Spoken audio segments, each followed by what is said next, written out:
This episode brought to you by Progressive Insurance.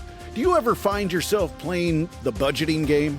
Shifting a little money here, a little there, and hoping it all works out?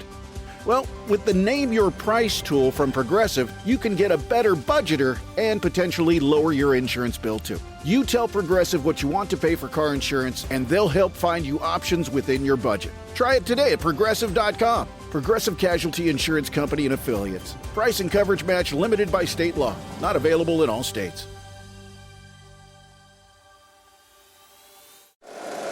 Every team, every topic, everywhere. This is Believe.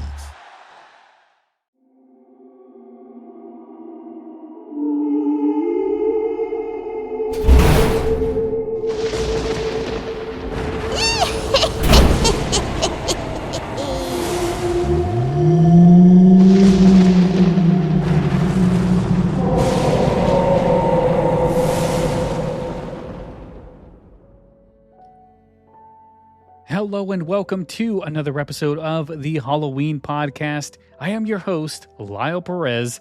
It's Halloween. That's right. Today is October 31st, 2024, and you are listening to the final episode of Haunted America. That's right, guys. This is episode 50. I've done 50 of these every single day. I can't believe I actually finished this countdown. Round of applause. Yeah, thank you. That's right, guys. 50 episodes I did of Haunted America. I am excited. I'm beyond excited, really, that I finally finished a countdown. And it only took me 7-ish years, guys. 7 years to finish a countdown. Not only did I finish the countdown, it is the longest countdown that I've ever attempted. And I did it. And I owe it all to all of you guys that have really encouraged me to do this countdown and really encouraged me throughout the entire countdown. All of the well wishes, all of the praises that I've gotten. Thank you guys so much for all of that. It really does mean a lot, especially when you're doing something like this that's very time consuming, that's very taxing on the voice, that is very stressful. I mean, I know it's not supposed to be something stressful, but honestly, 50 shows in 50 days, it's very stressful because you got, life gets in the way. And you need to stop doing some things because you have another episode out tomorrow that you haven't recorded. You fell behind. You got to get in there. You got to record it. And that happened numerous times. There was a few times where I thought I wasn't going to make it that day. But sure enough, I found some time late at night. And I got that episode out before the clock struck 12. So I did it. Over the past 50 episodes, we've journeyed through every state, discovering haunted hotels, ghostly cemeteries, and mysterious legends. Tonight, we are exploring the Cowboy State. I'm inviting all of you to settle in for one last spine-tingling ride. This is going to be a good one. With a history steeped in pioneer spirit and old Western lore, Wyoming is home to phantoms from another time. So grab them flashlights one last time because we are about to dive into Wyoming's most haunted locations.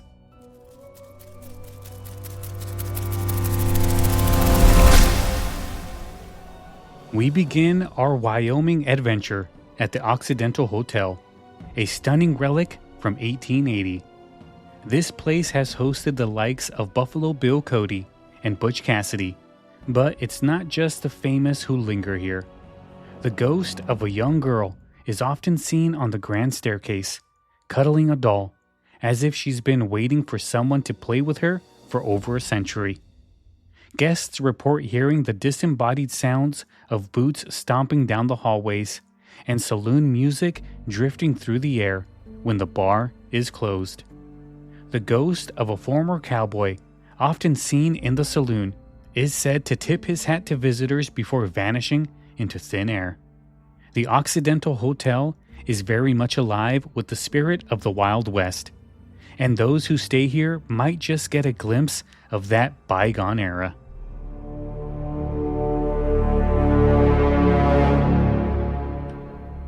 Next, we find ourselves in Cheyenne at the historic Plains Hotel, which has been around since 1911.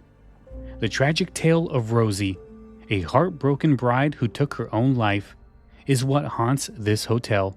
Rosie's apparition is often seen in the hallways, her wedding dress stained with blood, her expression a mixture of sorrow and rage. Guests have reported feeling a sudden chill and hearing a woman sobbing, only to find the hallways empty. Mirrors in the hotel sometimes reflect figures that aren't there, and the sound of footsteps often follow visitors, even when they're alone. Room 510 is known for lights flickering, and many say they've seen Rosie's ghost at the window, looking out as if waiting for someone who will never arrive.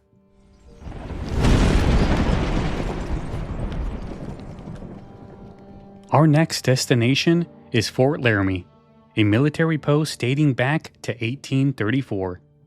This fort, now a historic site, was once a bustling center of activity, but today it's known for its ghostly residents. Lieutenant Levy Robinson, killed near the fort in 1857, is often seen wandering the grounds, still dressed in his military uniform. Visitors have reported seeing spectral soldiers marching across the parade grounds, hearing ghostly bugle calls, and feeling a sudden chill as if brushed by an unseen presence. Many say that the spirits here seem to be reliving the days in the fort, caught in an endless loop of service and duty. It's a haunting reminder of the sacrifice made during the westward expansion, and the ghosts seem to be unwilling to leave their post. In Cody, Wyoming, the Cody Theater is known for its spectral spectators. Built in 1936, this theater holds the spirit of a man in a long coat and a wide-brimmed hat, who often stands at the back watching the show. The ghost of a former usher named Johnny is said to still roam the aisles, tapping patrons on the shoulder and flickering the lights. Staff members have reported hearing laughter and footsteps when the theater is empty. Some even believe that Buffalo Bill himself has made appearances, checking in on the theater in the town he helped establish. If you're here for a movie, don't be surprised if you're joined by a few ghosts who never left. The Wyoming Frontier Prison in Rawlins is a grim reminder of a darker time. Operational from 1901 to 1981, this prison housed some of Wyoming's most dangerous criminals. It's no wonder the spirits of inmates still roam its halls, especially around the punishment hole, where solitary confinement often drove prisoners to madness. Visitors report hearing ghostly whispers, cold drafts, and the feeling of being watched by unseen eyes. Shadows dart across the cell blocks, and some have even heard the sounds of chains dragging along the floor. The prison is open for tours, but those who enter may feel the weight of despair that still lingers in the air, as if the spirits are reliving their harsh sentences.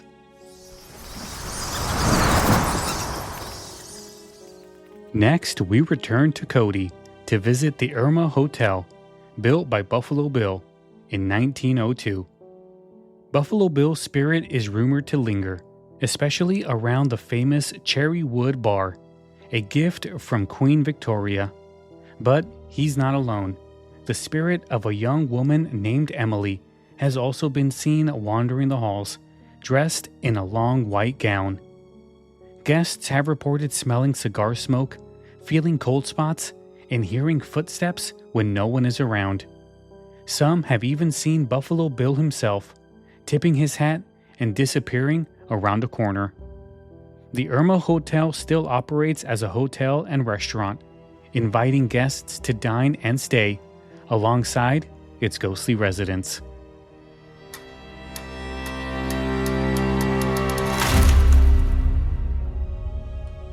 The Sweetwater County Library may seem like an unlikely haunted spot, but it's built over an old cemetery, which explains why staff and visitors report eerie encounters. The library's ghost, Charlie, is known to rearrange books, flicker lights on and off, and create cold spots in the aisles. People have reported hearing whispers, seeing shadowy figures, and even feeling a tap on the shoulder when no one is around. Books fly off the shelves, and lights flicker as if controlled by unseen hands. For those looking for a quiet place to read, be aware that you may not be the only one browsing the shelves.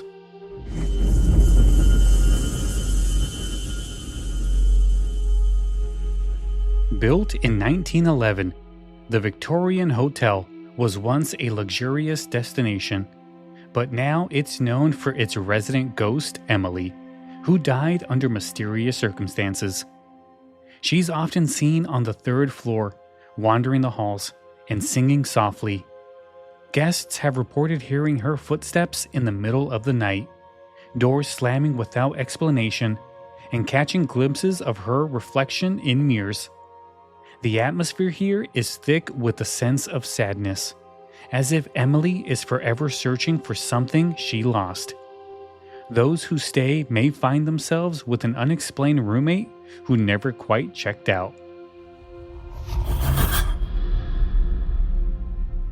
One of the most iconic lodges in America, the Old Faithful Inn, has a haunting tale of its own. Built in 1904, the inn is home to the spirit of a young bride who took her own life on her wedding night. She's often seen wandering the upper floors, dressed in white, her face hidden beneath a veil.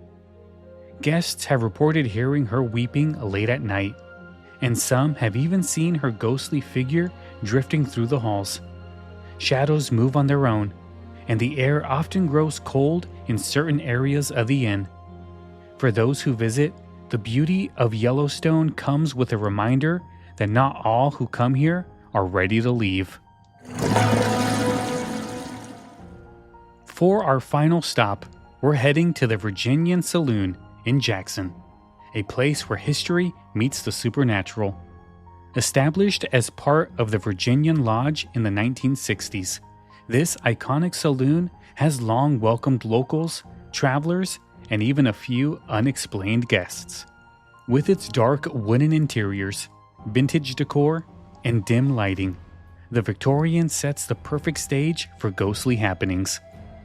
The most famous spirit here is known as the Cowboy, believed to be a lingering soul from Jackson's past, possibly a ranch hand or a wandering drifter who found comfort in this saloon years ago. Patrons and staff have reported seeing a man dressed in classic cowboy attire, complete with a wide-brimmed hat, boots, and the faint jingle of spurs, who often appears near the bar or in shadowy corners. Known for his distant gaze, the cowboy seems to search for someone or something, and he vanishes the instant anyone tries to approach him. Guests also report an array of eerie phenomenon, from flickering lights to sudden temperature drops around certain tables. The sound of phantom footsteps often echoes through the saloon, especially near closing time, giving the impression that someone is still there after hours. On occasion, patrons claim their drinks have mysteriously tipped over, and glasses have slid across the bar with no visible cause, adding an unsettling layer to the night's festivities. To this day, the Virginian Saloon remains open, attracting both thrill seekers and ghost hunters eager for a drink with a side of mystery. If you're ever in Jackson, stop by for a chance to meet the cowboy. Just remember, he might not be the only one lingering in the shadows.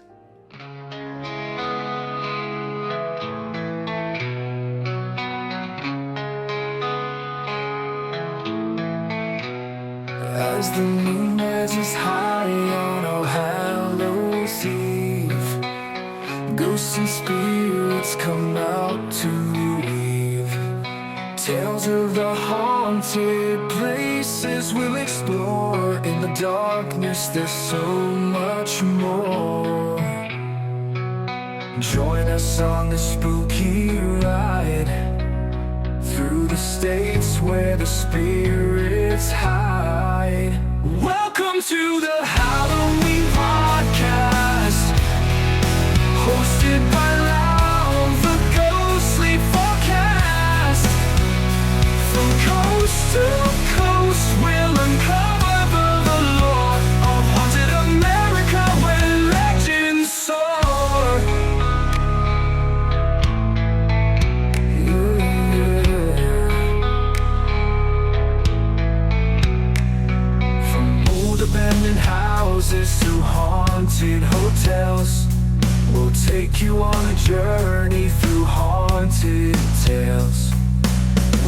in the wind and eerie creaks as we dive into the stories that speak.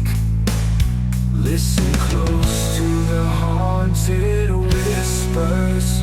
Welcome to the Halloween podcast, hosted by Lyle, the ghostly forecast.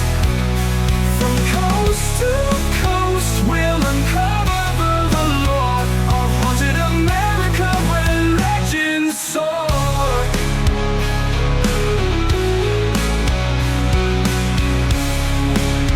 Listen close to the haunted whispers. Welcome to the Halloween podcast, hosted by Lyle, the ghostly forecast. From coast to coast, we'll uncover the lore of haunted America where legends soar. Welcome to the Halloween podcast, hosted by Lyle, the ghostly forecast. From coast to coast, we'll uncover the lore of haunted America where legends soar. Where legends soar. Yeah.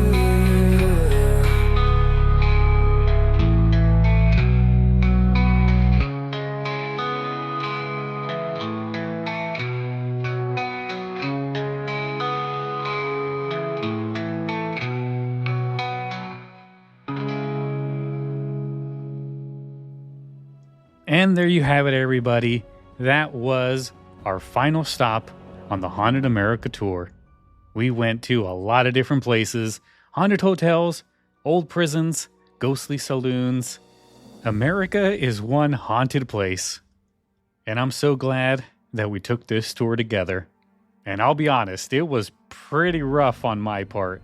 50 days, 50 shows, thousands of hours have been put into Haunted America.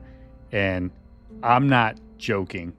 I spent hours upon hours, days upon days, weeks really, on writing all of these scripts, doing research, recording. Each show probably took me a good hour to hour and a half, maybe 2 hours of actual recording time, mess ups, and believe me, there was a lot of mess ups.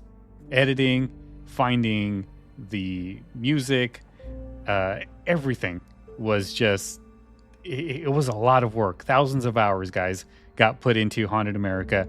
And I really appreciate all of you guys that have taken the time to listen and have left me reviews, left me messages. I really do appreciate all of that stuff. Thank you guys so much for that. That's pretty much what kept me going. And also, right in the middle of this one, I got a very nice email from somebody who's a listener, a newer listener who's really enjoyed Haunted America. Thank you guys so much for sending those over. If you guys want to send me any emails, just go ahead, send them to the Halloween podcast at gmail.com. I really do appreciate getting those. It really makes me feel like all of my efforts, all of the time that I invested into it is really paying off because I'm making somebody's Halloween life just that much better. So we will be going to regular programming starting next week. I know I've been releasing some additional shows on top of the Haunted America ones. Today is actually going to be another show. You're going to hear the 1960s Halloween show is going to happen today. That's going to be another Halloween special on the Halloween podcast feed. And then starting next week, we will go back to regular programming. I got something very special for next week, guys. Something very creepy that I came across while doing Haunted America. Not necessarily ghosts, but something creepy in general. So you guys have that to look forward to next week. And again, if you're bummed that Haunted America is over and I'm not going to be on your everyday commute anymore, I'm sorry. I can't do this forever. Even though I wish I could. I wish I could do this forever for you guys. But yeah, I can't. I am a real estate agent. I am extremely busy here in Tennessee doing real estate stuff. I own a coin store that I don't think I talk about much here. But I do own a coin store. That's where I'm at right now. I own a shooting range. So if you guys didn't know, I am an avid shooter. And so I do all of those things all at once on top of doing the Halloween podcast. So you guys can imagine I'm extremely busy, but I'm always going to take out the time to do these shows as long as you guys keep listening. So I can ramble forever on here, as you guys probably know. So I'm going to go ahead and get out of here. If you enjoyed the Haunted America tour, if you enjoyed everything I did here at the Halloween podcast, leave me a 5-star review on Apple Podcasts, Spotify, wherever you get your podcasts from. That's probably the best and easiest way that you can support the show, is to just go on there right now. Leave us a 5-star review. I do occasionally get like the bad reviews that they don't get to me really, the bad reviews, but I don't want people to read those and kind of be like, yeah, I don't want to listen to this show. It's terrible. So if you can, leave me a 5-star review, say something nice so people know that this is a show that they definitely need to check out. And I worked very hard on Haunted America, guys, that I know I got some things wrong. I'm actually going to do another show probably in the next couple of days. I'll do another show of like the missed locations and stuff like that. And some of the errors that I did that people have pointed out. So we'll do that in a different show. But I did spend a lot of time on this. And if you guys can, please consider sharing the show with on like your socials with your friends, anybody that likes Halloween. If you're part of a group that has anything to do with horror, Halloween, scariness in general, please share the show. That way I can probably get a few listeners out of that. It's always about the listener base on podcasts, and I'm trying to make the Halloween podcast as successful as possible. So with your guys' help, I know we can get it in the ears of a lot more listeners. And I can't forget about the website that I work so hard on, thehalloweenpodcast.com. I don't post things there. I did have an idea to do like a Haunted America thing where I added more information, but like that was just going to take so much time that it never really happened. But the merch store is there. If you can, please go ahead and go to the merch store or order some of that Halloween merch that I have up there, some stickers, some postcards, and send them out to your friends. Post the stickers wherever you'd like. I really would appreciate any help I can get because the production has really gotten really high on the Halloween podcast, that hopefully some of the revenue that I get from the ads will definitely help pay for some of this. And if you have any questions, comments, or want to suggest anything for a future show, send me an email at thehalloweenpodcast.com. And again, I am still searching for a more regular co-host for the sitcom episodes that I do, along with some other episodes that I'm thinking of doing. So if you're interested on being a guest on the Halloween podcast, send me an email. I'd love to talk to you. And I can't forget about that wonderful Facebook page. I post a lot of stuff on there. I really try to keep that up to date with a lot of stuff that's going on in the Halloween podcast world. So go there now, facebook.com/the Halloween podcast, and give the page a like. All right, all of you Halloween lovers, today is the big day. So please be safe out there tonight. Take a flashlight with you when you take your kids out trick-or-treating. Keep them safe. And remember, wherever you go, the spirits of the past are never too far away. All right, guys, thank you so much for listening to the show. Have a good night.